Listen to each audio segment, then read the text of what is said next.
환난 날에 날 부르라. 내가 너를 건지리니 내가 나를 영원하게 하리로다. 사랑과 은혜가 풍성하신 하나님 아버지, 오늘 거룩하신 주님의 날 아버지 전에 나와 예배하게 하심을 감사드립니다. 세상에는 코로나19 무서운 전염병 때문에 불안과 공포 속에서 살고 있습니다. 하지만 저희들은 주님이 계시기 때문에 불꽃 같은 눈동자로 지켜주시고 은혜의 삶을 살 수 있게 해주셔서 감사합니다. 우리의 삶이 어제보다 오늘보다 내일이 더 아름다운 인생이 되길 소원합니다. 지금 이 시간 우리의 다툼과 투기, 시고와 욕심을 모두 우리 주 예수 그리스도의 십자가 앞에 내려놓게 하시고 오직 주님이 주시는 새 마음 새 소망으로 충만하고 온전한 순전한 믿음으로 충만하게 하여 주시옵소서.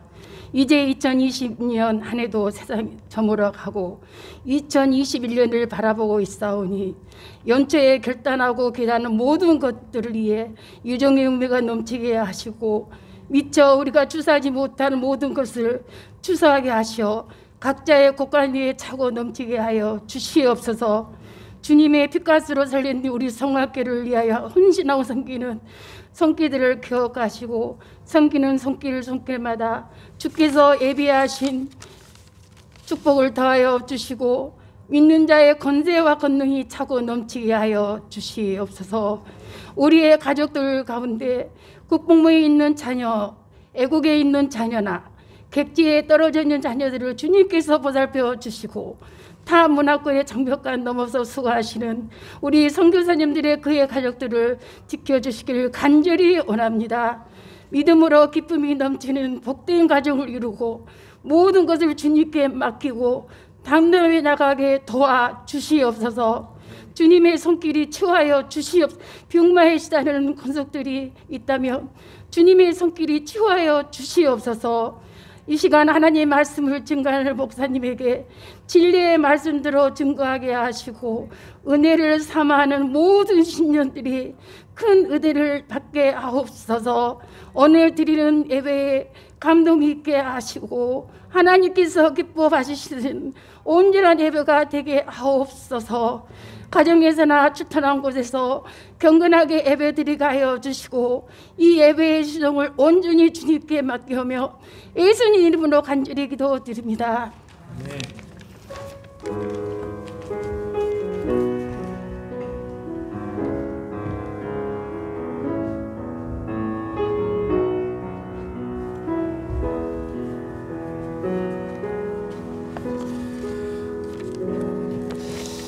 하나님 말씀 제가 봉독해 올리겠습니다. 누가복음 1장 26절 말씀입니다.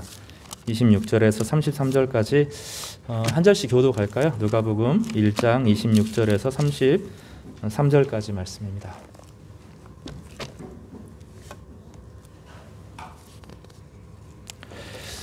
여섯째 달에 천사 가브리엘이 하나님의 보내심을 받아 갈릴리 나사렛이란 동네에 가서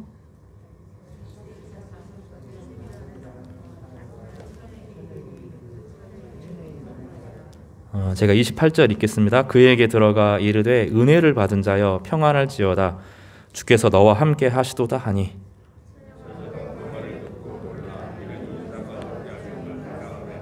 천사가 이르되 마리아여 무서워하지 말라 내가 하나님께 은혜를 입었느니라.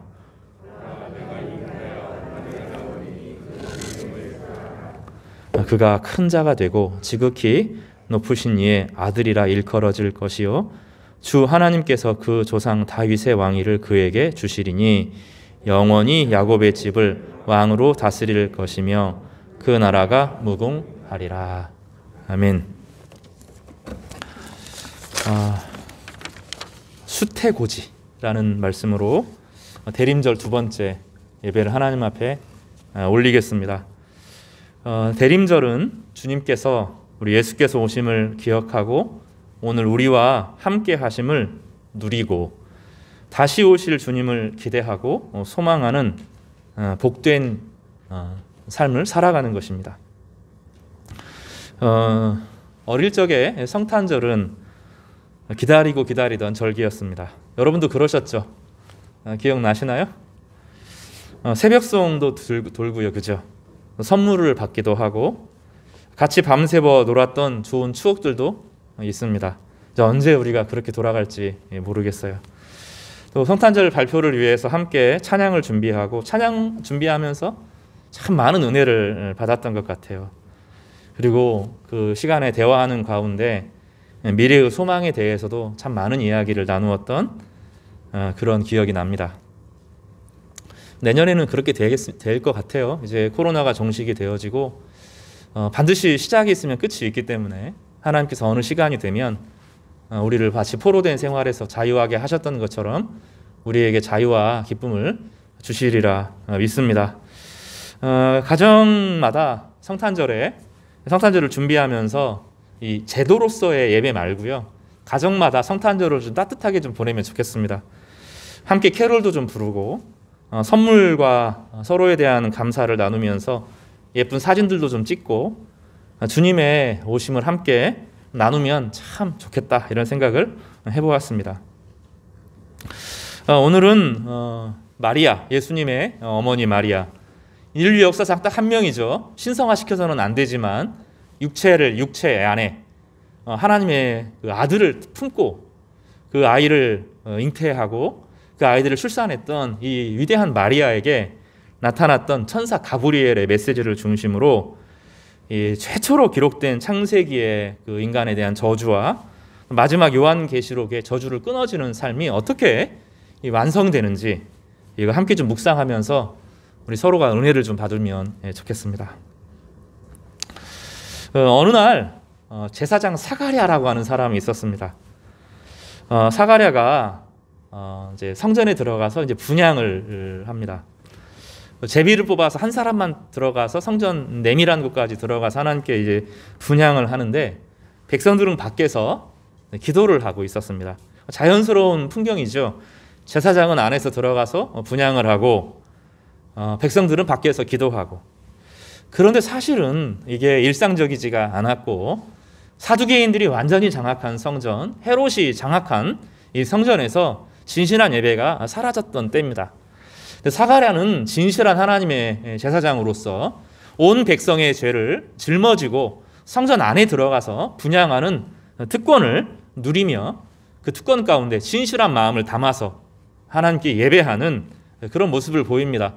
많지는 않지만 밖에서, 성전 밖에서, 그 안에 들어갈 수는 없지만 성전 밖에서 사람들이 기도하면서 하나님의 구원의 날, 하나님의 구원의 은총이 일어나기를 간절히 기도하는 때에 사가랴에게 임한 하나님의 말씀이 있었습니다.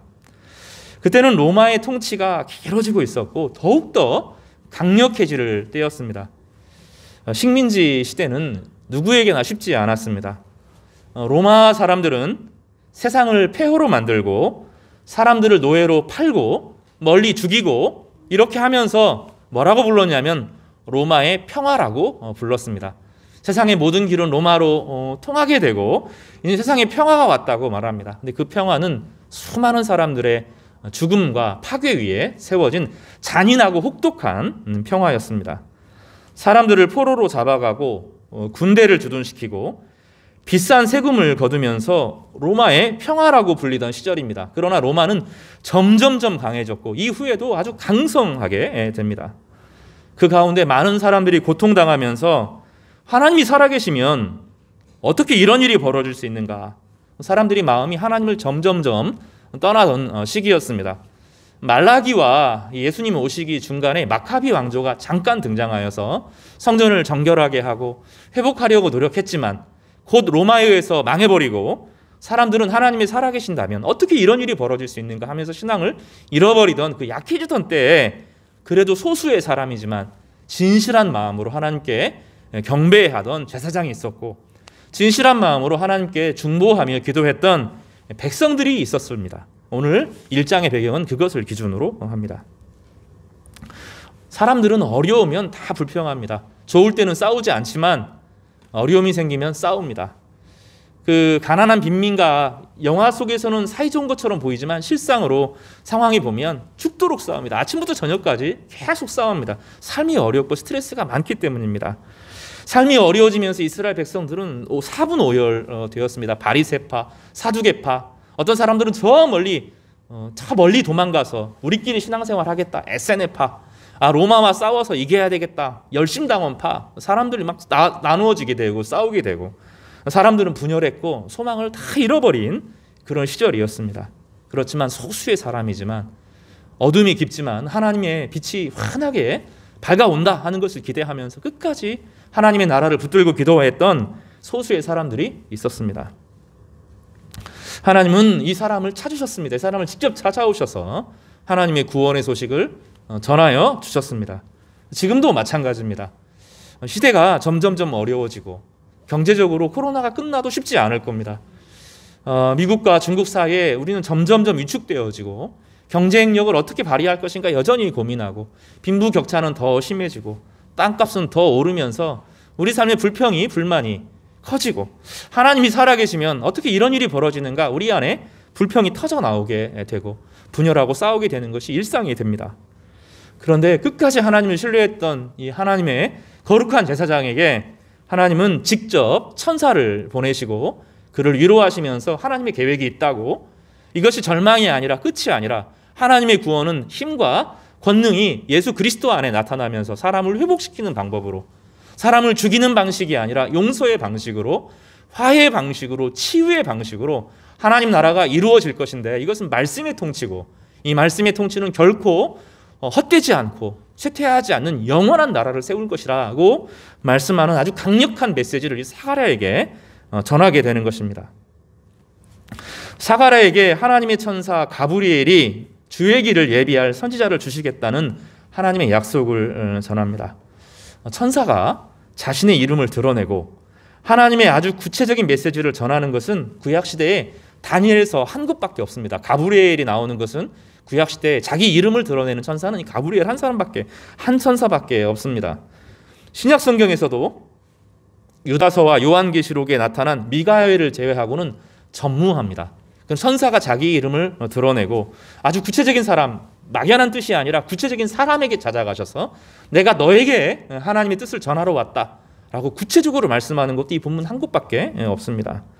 대단히 중요한 사건, 단 한 번도 없었던 독특한 사건이 나타나는 것입니다. 그래서 오늘의 메시지는 우리가 특별히 주목해 보아야 합니다. 시대가 어려워지고 점점점 어두워지고 우리 마음의 빛이 사라지는 시절에 우리는 이 메시지를 주목해 보아야 하고, 이 메시지 가운데 우리에게 찾아오시는 하나님의 음성을 듣기를 간절히 바랍니다. 오늘 본문을 통해서 두 가지 중요한 주제가 있는데, 하나는 하나님의 약속은 반드시 이루어진다는 것이고, 두 번째로는 이 하나님의 약속을 담은 신앙의 공동체를 주님께서 세우시겠다 하는 본문입니다. 이 하나님의 약속과 신앙의 공동체의 깊은 의미를 함께 나누면서 우리가 주님의 은혜에 동참하는 복되고 거룩한 시간 되기를 바랍니다. 먼저 첫 번째로는 하나님의 말씀은, 하나님의 약속은 반드시 이루어진다는 것입니다. 가브리엘이 그 사가랴 사건 이후로 오늘 본문에 보면 이 가브리엘 천사가 하나님의 보내심을 받아, 자기가 혼자 움직인 것이 아니라 하나님의 보내심을 받아 갈릴리 나사렛이라고 하는 동네에 가서 다윗의 자손 요셉이라 하는 사람과 약혼한 처녀에게 이르니 그 처녀의 이름은 마리아라 하면서 자세하게 본문을 소개하고 있습니다. 여기 본문에 보면 특정이라는 단어가 쓰죠. 어떤 범죄를 이야기할 때 대상이 무분별을 한 것이 아니라 딱 누가 저질렀다 이렇게 말할 때 특정한다는 말을 쓰는데, 하나님의 뜻도 일반적으로 보편적입니다. 누구나 다 그 말씀을 듣고 살아가면 됩니다. 그런데 하나님께서 어떤 특별한 상황 가운데 특별한 사람을 딱 집어서 하나님께서 사람을 보내고 혹은 천사를 보내어서 주님의 중요하고 위대한 계획을 가르쳐 주시는데, 오늘 보면 의외로 한 여인에게, 마리아라고 칭하는 여인에게 찾아가셔서 특정하셔서 하나님의 귀한 소식을 전하는 것입니다. 본문은 갈릴리 나사렛이라고 하는데, 이 나사렛은 이 갈릴리 바다가 이렇게 있으면 이 서쪽 편은 유대인들이 사는 지역이고 동쪽 편은 이방인들이 사는 지역입니다. 나사렛은 정확한 위치가 지금 확인할 수는 없지만 성경 본문을 쭈쭈이 따라다 보면 유대인 지역이 아니라 이방인 지역이라고 알 수 있습니다. 이제 가버나움은 유대인 지역이라고 하면 이 나사렛은 이방인 지역에 살고 있는 유대촌, 유대 백성들이 살고 있는 그런 지역을 말합니다. 그러니까 유대인과 이방인들이 막 섞여 살았던 곳이죠. 오늘 본문은 다윗의 왕가의 출신이자 이스라엘을 구원한 야곱의 아들 요셉에게 주목한 것이 아니고 이방인 지역에 사는 한 여인 마리아에게 주목합니다. 하나님의 구원의 특징 중에 하나는 의외성입니다. 전혀 예상하지 않았던 사람이 믿음을 가지고 부쩍 일어나는데 많은 처음 된 사람보다 나중에 된 사람이 훨씬 훌륭하게 전혀 예상하지 않는 방식으로 믿음의 길을 딱 보여주면서 사람들을 희망으로 딱 이끄는 것입니다. 사람들은 다 그 사람을 기대하는데 기대하는 사람은 전혀 하나님께 쓰임받지 못하다가 어느 날 하나님 말씀이만 전혀 세상에서는 드러나지 않고 교회 안에서 존재도 잘 몰랐던 사람에게 하나님께서 은혜를 베풀어 주시는데 그 사람이 믿음으로 딱 살면서 하나님의 역사를 딱 일으키는 소망의 사람이 되는 것이죠. 구약 성경 전체가 그 의외성의 이야기고 마태복음에 소개된 여인들도 의외성의 이야기입니다. 우리는 지금 모릅니다. 드러난 사람 중에서 우리는 누가 하나님께서 그 사람을 딱 사용하셔서 또 누가 하나님께서 그 가문을 어떤 가문을 사용하셔서 하나님의 빛과 소금으로 일으킬지 우리는 알지 못합니다. 아무도 주목하지 않았습니다. 그 당시 아무도 주목하지 않았던 마리아에게 주님께서 찾아가시고 막연한 천사가 아니라 천사 중에서 가장 높은 천사, 가장 높은 이 가브리엘, 미가엘 이 사람들이 가장 높은 천사의 가장 높은 서열에 있는데 그 천사를 보내어서 직접 예수님의 탄생 소식을 전하게 되는 것입니다. 이 당시 관습이 10대 후반, 여성이면 10대 후반이나 20대 초반에는 결혼을 다 했습니다. 아무도 주목해보지 않는 이 처녀, 아주 어린 이 처녀에게 하나님의 천사 중에 가장 높은 천사 가브리엘이 무시하는 것이 아니라 정중하게 인사를 하는 것입니다. 그리고 뭐라고 말하냐면 은혜를 받은 자여 평안할지어다 이렇게 말합니다. 천사를 한 번도 본 적이 없잖아요. 여러분 천사 본 적이 있습니까? 천사를 아무도 본 적이 없습니다. 천사도 거룩한 존재이기 때문에 이 거룩이 사람에게 딱 스며들면서 두려움이 확 앞서게 되었습니다. 한 번도 경험해 보지 못한 독특한 무서움, 아주 순수하고 가장 아름답지만 범접할 수 없는 그 신성이 담겨있는 그 천사의 존재 앞에 마리아가 두려웠습니다. 그래서 뭐라고 말하냐면 이 천사가 두려워하지 말라. 내가 좋은 소식을 위해서 여러분 내가 찾아왔다 이렇게 말합니다. 성도 여러분, 주님께서 말씀을 통해서 어떤 계기를 통해서 여러분에게 찾아오시면서 마음 가운데 두려워하지 말라 말씀하시는 은혜가 있기를 바랍니다. 내가 재앙을 위해서 왔다 이렇게 하지 말고 내가 평안을 위해서 너에게 은혜를 주려고 왔다 이런 주님의 음성, 주님의 만남이 있기를 간절히 바랍니다. 뭐라고 31절에 중요한 메시지를 전하는데 31절을 보시면 보라 네가 잉태하여 아들을 낳으리니 그 이름을 예수라 하라 이렇게 말씀합니다. 그가 지극히 큰 자가 되고 지극히 높으신 이의 아들이라 일컬어질 것이요 주 하나님께서 그 조상 다윗의 왕위를 그에게 주시리니 이렇게 선언하고 있죠. 여기 보면 두 가지가 충돌합니다. 하나는 아들을 낳는데 그 아들의 이름이 예수라 하고 마태복음 1장에 소개하는 것처럼 자기 백성을 죄에서 건지는, 다시 말하면 용서의 복음을 전할 것이다 이렇게 말씀하고 계십니다.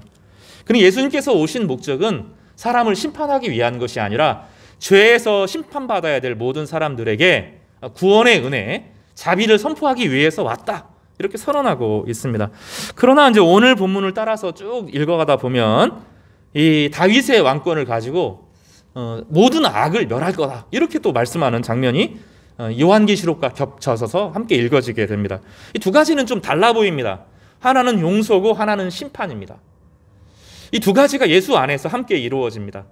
용서받은 사람들은 영원한 용서에 처하지만 용서받지 못하고 끝까지 하나님을 대적하고 수많은 피해자들을 양산하는 사람들을 향하여서는 하나님께서 철장을 내려치시면서 그들을 심판하시겠다 하는 용서와 심판의 메시지를 예수의 이름에 함께 담아서 선포하고 있는 것입니다. 이 용서와 악에 대한 심판, 이 두 가지 성격이 하나님 나라의 두 양면입니다. 우리는 이 하나님의 용서를 받은 사람으로서 긍휼과 은총을 받는 사람으로 이 하나님의 심판에 참여하는데 하나님과 함께 주의 일들을 행하는 귀한 은혜가 있기를 바랍니다. 오늘 이 본문은 대단히 중요한 신학적인 메시지를, 성경 전체의 메시지를 담고 있습니다. 이 본문을 이해하려고 하면 처녀가 잉태하여 아들을 낳는다 이런 말이 나오잖아요. 31절에 보면 보라 내가 잉태하여 아들을 낳으리니 이렇게 이제 말하고 앞에 처녀에게 26절에 보면 27절에 처녀에게 이르되 그 처녀의 이름 마리아라 동정녀라는 뜻이고 아이를 한 번도 낳지 않은 여인이라는 뜻인데 이 본문은 사실은 대단히 깊은 성경 전체의 메시지를 담고 있습니다. 이 본문은 두 본문과 맞닿아서 함께 읽어야 됩니다. 첫 번째로는 창세기 1장 15절입니다. 창세기 1장 15절에 보면 어떤 내용이 3장 15절입니다. 1장의 3장 15절에 보면 어떤 메시지가 담겨 있냐면 하나님께서 온 우주를 창조하시고 인간에게 대리 통치권을 주셔서 하나님의 영광을 담아내는 존재로 만드셨는데 인간이 하나님의 은혜를 의지하지 않고 말씀을 의지하지 않고 죄를 짓고 하나님과 대적하게 되었습니다. 그때 인간이 너무 두려웠어요. 하나님을 감히 죄 있는 몸으로 하나님 앞에 갈 수도 없었고 하나님의 은혜를 받아들일 수도 없고 벌벌 떨면서 자기를 감추기에 급급했습니다. 그럴 때 하나님께서 인간을 찾아오셔서 내가 어디 있느냐 물으시니 이제 아담이 부끄러워서 두려워서 숨었습니다. 이렇게 하고 누가 너에게 벗은 것을 가르쳐 주었느냐? 다시 말하면 네가 죄인인 것을 누가 알게 됐느냐? 이렇게 말할 때 여자가 그랬습니다. 하고 하나님께 책임을 떠넘깁니다. 하나님이 저에게 주신 여자가 없었으면 내가 죄 지을 일 없었는데 여자 때문에 죄를 지었습니다. 이렇게 쓱 빠져나가려고 합니다. 하나님께서 여자에게 물어봅니다. 누가 그랬느냐? 이렇게 물어보니까 뱀이 그랬습니다. 이렇게 말할 때 하나님은 그 둘을 추방시키고 죽은 자의 그 저주받은 모습으로 생명나무를 따먹지 못하도록 저주받은 상태에서는 생명나무를 먹으면 안 되죠. 그래서 에덴에서 쫓아내시고 그러면서 뭐라고 하시냐면 오늘 본문에 있는 내가 너로 그 뱀을 저주합니다. 내가 너로 여자와 원수가 되게 하고 다시 말하면 죄의 근원인 사탄을 저주하면서 내가 너로 여자와 원수가 되게 하고 너의 후손도 여자의 후손과 원수가 되게 하리니 여자의 후손은 내 머리를 상하게 할 것이요 너는 그의 발꿈치를 상하게 할 것이라. 이렇게 선언하면서 모든 죄를 인간에게만 떠넘기지 않고 죄의 근원인 싹을 잘라버리겠다. 사탄의 권세를 끊어내겠다. 이렇게 말씀하는 것입니다.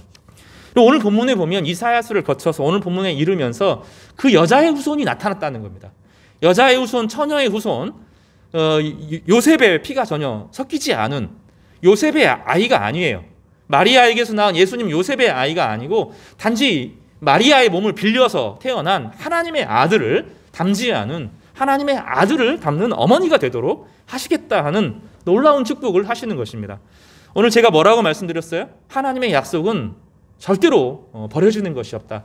하나님은 처음부터 인간이 범죄했을 때부터 인간의 모든 죄를 어떻게 사할 것인가 연구하시고 고민하시고 인간의 모든 죄를 끊고 인간의 모든 저주를 끊어내고 새로운 인생을 살 수 있도록 자신의 아들을 준비시키셨다고 하시는 것이죠. 그리고 그 아들이 구약 성경 전체를 관통하여서 이스라엘 백성들, 하나님의 백성들과 늘 함께 하셨고 죄에서 이기게 하고 사탄의 권세를 이기게 하고 모든 어려운 순간에 동행하시다가 이제 영적으로 동행할 뿐만 아니라 실제로 육체를 입고 이 땅에 오셔서 인간으로 태어나셔서 인간의 모든 죄와 사망의 것들을 체휼하시는 방식으로 체험적으로 아시는 방식으로 이 땅에 오시겠다 약속하는 것입니다. 바로 그래서 그 마리아를 향하여서 내가 잉태하여 아들을 낳겠다 하면서 하나님의 구원의 모든 약속이 예수 안에서 마리아 안에서 성취되도록 엄청난 의미를 부여해 주시는 것입니다. 오늘 본문은 우리에게 한 가지를 질문합니다. 죄의 크기가 얼만큼 되느냐 질문합니다. 우리는 각자 태어나면서 다 죄를 짓습니다. 그리고 죄를 지으면서 어떤 죄들은 각오와 결심을 통해서 극복이 되기도 합니다. 그렇지 않아요? 내가 이거는 하지 말아야 되겠다. 딱 결심을 하고 죄를 끊어내기도 합니다. 술, 담배를 끊기도 하고 도박을 끊기도 하고 여러 관계에서 의지적으로 딱 힘을 내기도 합니다. 또 법이라는 것이 있어서 저 사람은 무슨 죄를 지었으니까 어떤 벌을 받아야 된다. 법을 특정하고 법 안에서 그 사람을 제약하기도 합니다. 근데 법은 좀 결과주의여서 어떤 죄를 지었으면 어떤 벌을 받는다. 딱 정해져 있습니다. 저는 좀 이해가 안 되는 것이 음주운전에 대한 거예요. 왜 처벌이 일반적으로 운전하는 것보다 음주운전이면 더 처벌이 작은지를 모르겠어요. 우리 정서 안에서는 이게 좀 있는 것 같아요. 자신의 의지로 한 거하고 의지보다 더 큰 실수로 한 거 사이에서는 좀 차별을 둬야 된다. 그런 생각이 있는 것 같아요. 심신미약이란 이름으로 좀 경감해 주는 것이 있습니다. 저는 사실 잘 이해가 안 돼요. 술을 마시는 것은 그 사람의 의지이기 때문에 술 먹고 한 것도 술 취해서 한 것이니까 봐줘야 된다 이렇게 하면 안 되고 의지적인 것으로 좀 봐야 될 것 같아요. 저 생각은 좀 그렇습니다. 또 어떤 사람이 가정 환경이 안 좋고 여러 가지 상황이 안 좋아서 너무 배가 고파서 빵 하나 훔친 것과 자신의 이익을 위해서 의도적으로 조작을 한 것 사이에 이 두 번째가 훨씬 저 생각에는 큰데 이 앞에 죄를 더 심하게 물어요. 뒤에 경제사범은 좀 가볍게 넘어가는 것이 이제 우리나라의 법의 정신입니다. 법의 결과주의 안에 사실 이 본문 이 우리나라 법 정신 안에서도 진정한 법의 정신이라고 하는 것은 그 사람의 결과만 보면 안 되고 환경도 좀 고려해야 된다라는 생각이 있는데 이게 잘못 적용이 됐다고 저는 생각이 듭니다. 그렇지만 이 법의 정신을 통해서 한 가지 좀 배우는 것이 무엇이냐면 인간 세계 안에 죄가 들어왔을 때 도덕적으로 자기 의지로 다 통제할 수 없는 것들이 있다는 거예요. 모든 죄는 고통을 만들지요. 내가 고통을 당하는 이유는 내 죄화가 내 실패 때문이기도 하지만 다른 사람의 죄와 다른 사람의 실패 때문에 나에게 고통이 돌아옵니다. 우리는 그렇게 다른 사람을 고통 주기도 하고 내가 고통받기도 합니다. 이것이 이제 죄의 문제입니다. 근데 우리가 각오하고 결단하고 의지적으로 죄를 짓는 것이 아닙니다. 어떤 거는 정말 의지적으로 사람을 속이면서 자기 이익을 위해서 하는 경우도 있지만 어떤 많은 죄들은 우리가 태어날 때 가정 환경이 안 좋거나 부모님이 늘 성질을 부리거나 부모님이 윽윽하거나 부모님이 알코올 중독이거나 부모님이 도박이거나 아니면 그런 환경 가운데 조건 가운데 태어나면서 자기도 모르게 배어있는 이 문화적인 것들이 있어요. 이것을 성경에서는 한 개인의 책임보다 죄가 더 크다라고 말합니다. 어떤 죄들은 내가 아무리 노력하고 결단하고 끌어내려고 해도 다시 어느 순간 그 죄를 저지르고 있어요. 죄는 행동만이 아니라 마음의 동기들, 마음의 방향이기도 하거든요. 어느 순간 미워하고 있어요. 어느 순간 그 사람이 싫어요. 어느 순간 하기 싫어요.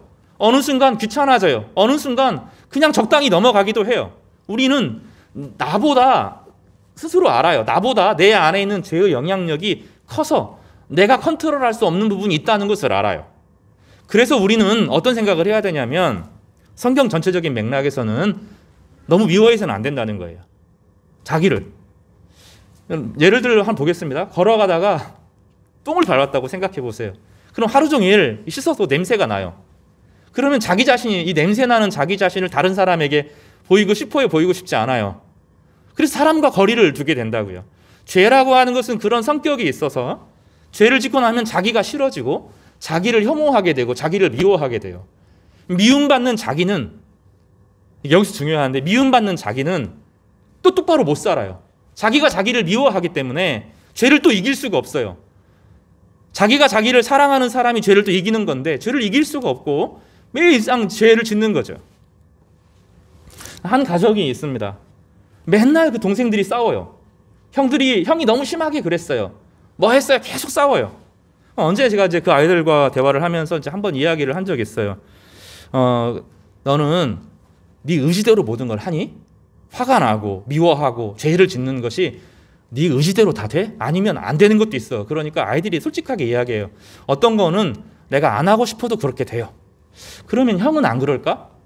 그 형은 모든 것을 자기 의지대로 너를 싫어해서 미워해서 그런 게 아니라 형도 어떤 부분은 자기가 못하는 게 있는 거 아니야?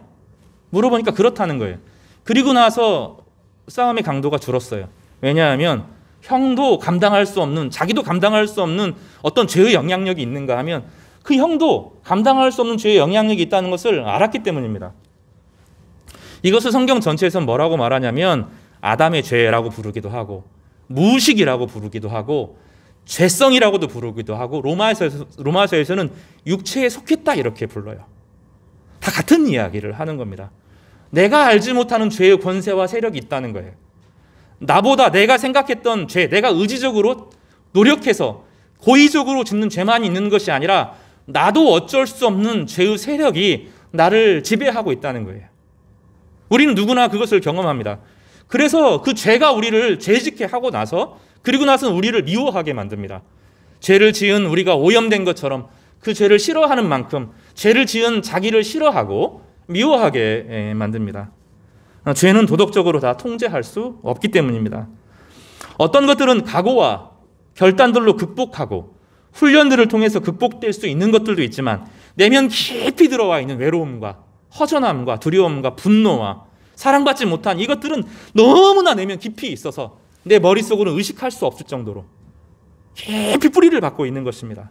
그리고 죄를 지으면서 자기에 대한 혐오감이 생기고 자기 자존감을 갉아먹습니다. 그래서 우리는 죄를 짓고 우리 자신을 미워합니다. 내면으로 깊이 들어가 보면 우리는 우리 안에 우리를 향한 미움을 다 가진 사람들입니다.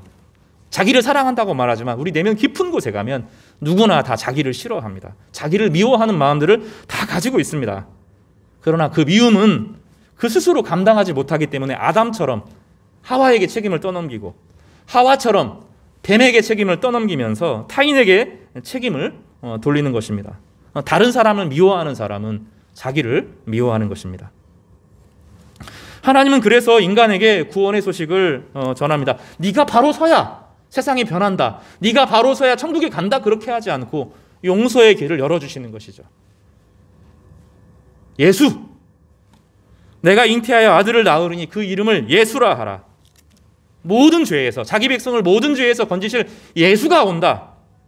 창세기에서부터 말씀하시는 그 예수, 여자의 후손으로 오실 예수, 가죽옷 사건에서 피가 흘려지고 제사가 드려졌던 그 제사에 담겨진 희생을 통한 예수, 모든 유월절 이스라엘 백성들이 나올 때 스스로 나올 수 없고 어린 양이 피로 정결하게 되고 광야로 나오고 자유를 얻었던 것처럼 예수의 피가 모든 백성들을 자유하게 하고 죄를 용서함으로 자유와 생명을 주신다고 말씀하는 것입니다.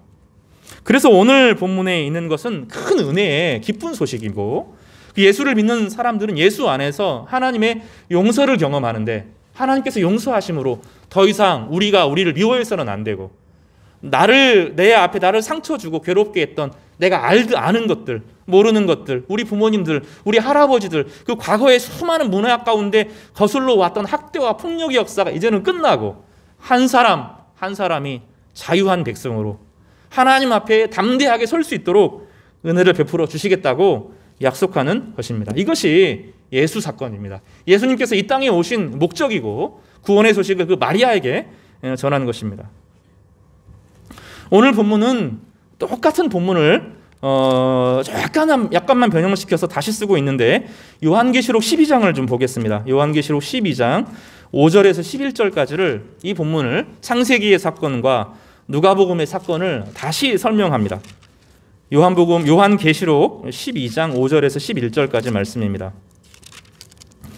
뱀과 양의 사건을 설명하는데 하늘에 큰 이적이 보이니 해를 옷 입은 한 여자가 있는데 그 발 아래에는 달이 있고 그 머리는 12별이 있고 쭉 이제 이 여자가 아이를 베어 해산하게 되면 아파서 애를 쓰며 부르짖더라 이렇게 시작하는데 이건 구약의 교회를 상징합니다. 그리고 구약의 교회가 예수 그리스도를 기다리는 동안 예수 그리스도가 나오지 못하도록 하나님의 백성들을 말살시켜서 그 하나님의 백성 안에 신앙 공동체에서 예수가 등장하지 못하도록 사탄이 막았다는 거예요.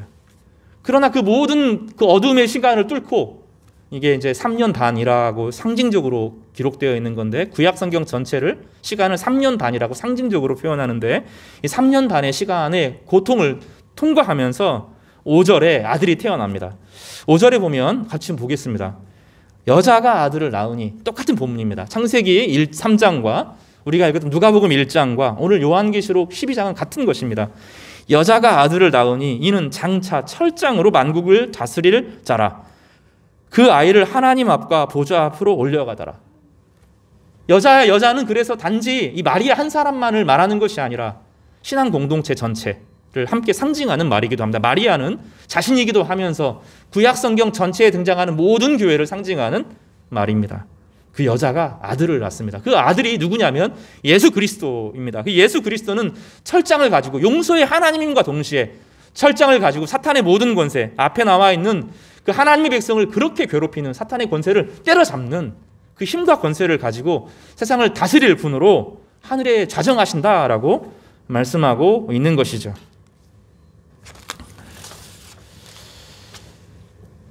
그리고 그 여자와 더불어서 그 사탄은 여전히 기세가 등등하여서 이 여자를 쫓아냅니다. 여자가 제 오늘 본문에 보면 광야로 쫓겨나는데 이 여자가 쫓겨나는 광야의 이 이야기는 저를 좀 집중해서 보시기 바랍니다. 쫓겨나는 이야기는 이제 이 여자는 마리아만 이야기하는 것이 아니고 그 예수를 이 땅에 보낸 신앙 공동체를 의미하고 그 교회가 사탄과 대결하면서 광야로 나아가서 3년 반 동안 양육을 받는 것으로 묘사가 되고 있습니다. 신약교회를 의미합니다. 신약교회와 함께 좀 어우러지면서 예수 그리스도를 중심으로 구약교회와 신약교회가 예수 안에서 하나가 되는 것을 보여주는 것이죠.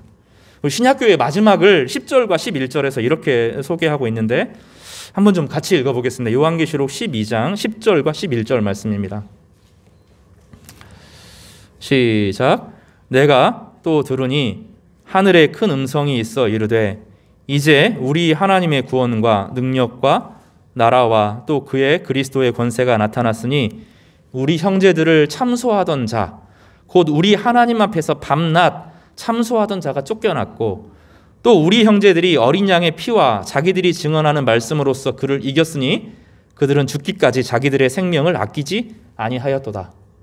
무슨 말입니까? 이 여자에게서 태어난 형제들, 여자의 형제들은 이제 성도들을 말하는데 그 성도들이 예전에는 사탄에게 늘 지고 죄를 스스로는 아무리 노력해도 이길 수 없었던 이 사람들이 예수의 어린 양의 피로 정결하게 될 뿐만 아니라 말씀으로 딱 일어서더니 사탄의 권세가 맞설 수 있는 힘을 갖고 나중에 그 구약에 나오는 그 용, 뱀, 사탄의 세력을 이기게 되는 권세를 받게 된다고 성경은 약속하는 것이죠. 그래서 이런 도식이 가능합니다. 저를 좀 볼까요? 내가 있어요. 내가. 자기가 있고 죄가 있습니다. 성경에서 죄는 율법과 함께 같이 쓰여요. 왜냐하면 율법이 죄를 깨닫게 하잖아요. 근데 문제는 무엇이죠? 율법은 선한데 율법의 선함을 통해서 하나님을 알지만 우리가 율법대로 살 수 있어요? 없어요? 율법대로 다 못 산단 말이죠. 그러니까 율법이 우리를 죄의 세력 안에 머물게 하고 율법이 선포되는 곳마다 오히려 우리를 죽음으로 이르게 한다고 로마서의 요지가 그것이죠. 그래서 나보다 항상 죄가 커요. 내가 아무리 몸부림치고 하나님 뜻을 알아도 하나님의 뜻이 무엇인지를 더 분명하게 알면 알수록 더 하나님과 멀어지는 더 죄를 짓는 이상한 모습이 되는 것입니다. 이것이 우리의 이중성이죠. 하나님을 따라 살아가려고 하면 할수록 더 하나님과 멀어지고 죄를 깨달으면 깨달을수록 내가 미워지고 그 죄를 짓고 사는 사람들이 더 미워지고 하면서 혐오와 미움에 분노에 빠져서 서로를 죽고 죽이기까지 이르는 그것이 인간의 역사였다는 것입니다. 그래서 나보다 죄가 항상 큰데 하나님께서 이 죄와 율법의 권세를 끊어내고 무엇이 온다고요? 언약의 약속인 예수 그리스도를 이 땅에 보내주셔서 하나님의 용서를 일방적으로 선언하시면서 그 용서를 받아들이는 모든 사람에게 화해가 일어나는데 하나님과 화해가 일어나고 내 내면 깊은 곳에 나를 저주했던 모든 권세들과 화해하게 되어지고 비로소 내가 미워했던 사람들을 웃음으로 대하게 되고 화해가 되는 용서의 복음이 우리 가운데 주어지는 것입니다. 그래서 바울은 이것을 뭐라고 부르냐면 율법은 모세에게서 온 것인데 십자가의 은혜로 그리스도의 은혜로 말미암아 우리가 하나님의 선물을 받았다. 선물로서의 새로운 인생이 주어졌다고 보여주는 것입니다. 우리가 우리 자신을 미워할 때가 있습니다. 이 미움이 혐오로 바뀌게 되고 자기 자신이 그렇게 싫어질 때가 있어요. 인생을 어느 순간 돌아보면 40대 이후 50대가 되어지면서 아무것도 내 손에 잡힌 게 없고 헛되게 산 것 같고 내가 이것밖에 못 살았구나. 내 인생은 뭐지? 이러면서 마음이 무너지고 거기에도 갱년기가 겹치고 또 잘 사는 사람들과 비교하면서 자신의 삶이 무너지면서 자기 혐오가 생기는데 이것은 겉으로 드러나는 혐오가 아니라 더 내면 깊은 곳에 들어가 보면 하나님의 사랑을 받지 못하는 혐오, 하나님의 사랑받는 백성으로서 살아보지 못한 그래서 막연하게 하나님의 사랑을 추구하기 위해서 더 열심히 살아보려고 하지만 그럴수록 하나님과 더 멀어지고 자기 자신과 더 멀어지는 이 비극을 늘 경험했던 것입니다.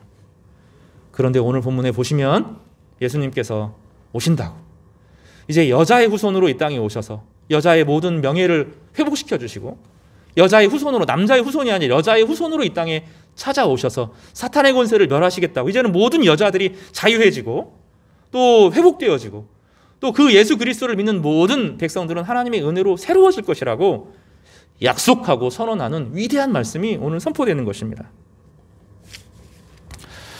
사랑하는 성도 여러분, 우리는 그 은혜를 받은 사람들입니다. 더 이상의 복이 아니라 바로 이것이 우리의 복이고 이것이 우리의 은혜인 줄 믿으시기를 바랍니다.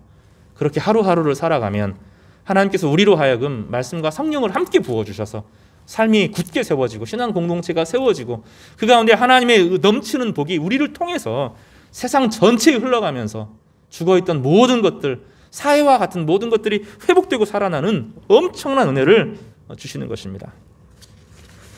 그래서 이 본문은 자연스럽게 신앙 공동체의 회복의 중요함으로 나아가게 됩니다. 구약 신앙 공동체가 예수의 오심을 기다리면서 마리아 때까지 이르렀다면, 이제 마리아에게서 나온 예수가 그 구약의 교회를 이어서 새로운 교회를 만드시고 새 술은 새 부대에 담으시면서 성령이 임하게 되는데, 그 공동체를 통하여서 등장한 어린 양의 피로 깨끗해진 사람, 더 이상 자기를 미워하지 않는 사람, 하나님의 용서를 경험한 사람, 하나님의 용서를 누릴 뿐만 아니라 하나님의 말씀으로 새로워진 사람들을 통하여서 하나님은 사탄의 권세를 무찌르겠다고, 주께서만 직접 하늘에서만 다스리는 것이 아니라 이 신앙 공동체를 통하여서 세상의 모든 악을 이길 수 있는 권세를 주시겠다고 약속하는 것입니다. 그래서 여자는 마리아를 의미하기도 하고 하와의 제 후손을 의미하기도 하고 모든 저주받은 사람들을 의미하기도 하지만, 동시에 신앙의 공동체 참 약하지만 그 안에서 약한 사람들을 하나님 말씀으로 길러내고 회복시켜서 주님의 은혜를 일으키는 신앙의 공동체의 모습이기도 합니다. 우리도 참 약합니다. 여자, 남자를 성경에서 이야기할 때 좀 약함을 상징할 때가 많은데 우리도 참 약합니다. 신앙 공동체라는 것이 강하지가 않습니다. 늘 위기에 있고 늘 고민에 있고, 잘못되면 우상숭배에 빠지고 아니면 침체에 빠지기도 하고 세상의 위협 앞에 늘 두려운데, 이것은 우리만의 문제가 아니라 사탄이 교회를 흔들기 때문입니다. 요한계시록에 나오는 내용들이 그것이죠. 그러나 하나님은 우리를 홀로 두시지 않고 약하지만 하나님께서 친히 신랑이 되셔서 거룩한 하나님의 공동체를 지키시겠다고 말씀하는 것입니다. 그래서 요한계시록 12장 10절이 그렇게 위대합니다. 내가 또 들으니 하늘에 큰 음성이 있어 이르되, 이제 우리 하나님의 구원과 능력과 나라와 그의 그리스도의 권세가 나타났으니 우리 형제들을 참소하던 자, 우리 안에서 우리를 늘 미워하게 만들고 너 죄인이야, 넌 죽어야 돼, 심판받아야 돼, 늘 우리를 두렵게 하고 괴롭게 했던 사탄의 모든 세력들을 하나님 앞에서 밤낮 참소하던 이 참소자를 하나님께서 물리쳐 주시고, 우리 형제들이 어린 양의 피와 자기들이 증언하는 말씀으로써 그를 이긴다고 말씀하여 주십니다. 사랑하는 성도 여러분, 용서받아야 이깁니다. 의지로, 율법으로 이기는 것이 아니라 참된 용서가, 하나님이 우리를 얼마나 사랑하시는지 절절하게 느낄 때 우리는 죄를 이기고 사탄의 권세를 이기게 되는 것입니다. 오늘 본문은 그렇게 이어집니다. 바로 그 예수 그리스도를 마리아를 통해서 직접 오게 하셔서 그로 하여금 용서받은 자로 살도록, 하나님의 어린 양의 피와 하나님의 말씀으로 은혜를 받은 자여 평안하라, 이렇게 선언하는 그 선언의 약속을 저희가 선물로 받는 것입니다. 그래서 복음은 다 선물입니다. 하나님의 은혜를 선물로 받는, 어떤 노력이 아니라 선물로 받은 것입니다. 선물로 받고 구하는 것입니다. 성령을 물붓듯이 부어주시겠다고, 구하라, 찾으리라, 두드리라 말씀하시면서 악한 아비라도 자녀에게 선한 것을 줄 줄 아는데 하물며 우리 하나님이야 하면서 마음껏 구하고 마음껏 부르짖어서 하나님의 선물을 받으라고 우리 가운데 하나님께서 약속하신 것입니다. 사랑하는 성도 여러분, 그래서 이 성령을 구하시기를 바랍니다. 성령을 구해야 됩니다. 성령은 막 억지로 겨우겨우 주는 것이 아니라 주기로 지금 약속되어 있는 거예요. 하나님께서 우리에게 부어주시기로 딱 대기하고 있는 거예요. 산타클로스의 선물이 아니라 하나님 나라가 막 열려 있어서 구하는 자에게 무한히 성령을 부어주시겠다고 약속하는 거예요. 구하고 찾고 두드리면서 하나님의 은혜를 누리도록 하나님께서 우리 가운데 베풀어 주신 것입니다. 그래서 구약과 신약은 완전히 다릅니다. 예수 그리스도가 오심으로 역사가 완전히 바뀌었습니다. 하나님의 은혜가 우리 가운데 흘러 들어오도록, 넘쳐나고 부어지도록, 모든 죄의 권세들을 이길 수 있도록 화해와 자비의 나라가 임하였기 때문입니다. 성탄절은 바로 그날을 기다리는 것이고, 그 날을 통하여서 새로운 오실 나라, 사탄의 모든 권세가 끊어지고 모든 고통과 악이 끊어지고 참된 자유와 은혜가 있는 것을 기대하는 그 한 발짝을 내딛는 위대한 순간인 것입니다. 오늘 이 은혜가 여러분 모두에게 임하기를 바랍니다.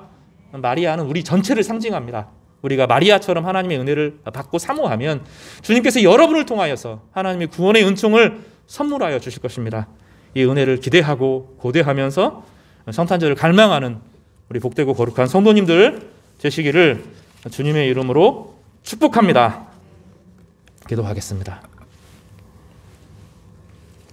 자비하신 하나님 아버지, 우리가 우리 스스로를 그토록 미워했습니다. 하나님 말씀이 우리가 죄인임을 가르쳐 주었기 때문에 더 미워했습니다. 그 하나님의 말씀으로 형제를 미워했습니다. 그러나 하나님 아버지, 우리가 이길 수 없는 이 죄의 권세들, 죄성들, 육체에 속하는 것들, 무의식에 속하는 것들, 이 모든 죄의 권세들을 예수의 용서를 통하여서 깨끗하게 치료하여 주시고 십자가의 보혈의 공로로 정결케 하시고 하나님의 용서를 받은 자로, 하나님의 위로를 받은 자로, 하나님의 사랑을 누리는 자로 우리를 만들어주심에 감사합니다. 보혈의 공로를 의지하여 주님 앞에 예배를 드립니다. 주여, 이 말씀처럼 저희를 정결하게 하여 주시옵소서.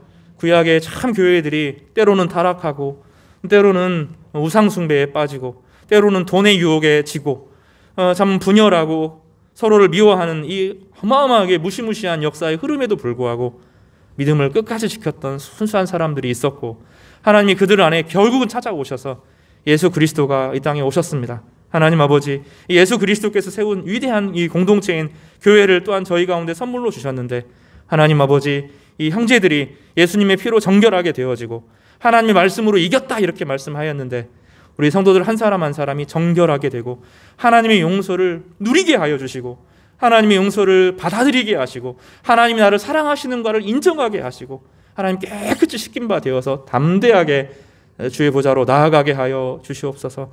한 주간을 보내는데 은혜와 평강을 누리게 하여 주시옵소서.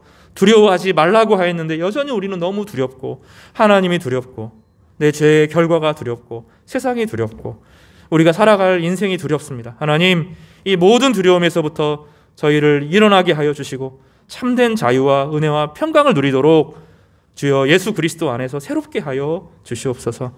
성탄의 즐거움을 아직 모르는 모든 이들에게 주의 복된 소식이 증거되게 하여 주시고 예수 그리스도의 능력이 그들에게도 흘러갈 수 있도록 도우시고, 특별히 코로나로 고통받는 많은 이들, 또 그들을 위해서 수고하는 우리 방역당국의 모든 이들을 하나님께서 위로하여 주셔서 속히 이 모든 어려움들이 끝나게 하여 주시고 온 성도들이 한 공동체로 한 몸을 이루어서 서로가 서로를 귀히 여기며 소중히 여기며 서로를 위하여 중보하며 서로를 축복하는 복되고 거룩한 모임들이 일어날 수 있도록 주여 은혜를 베풀어 주시옵소서.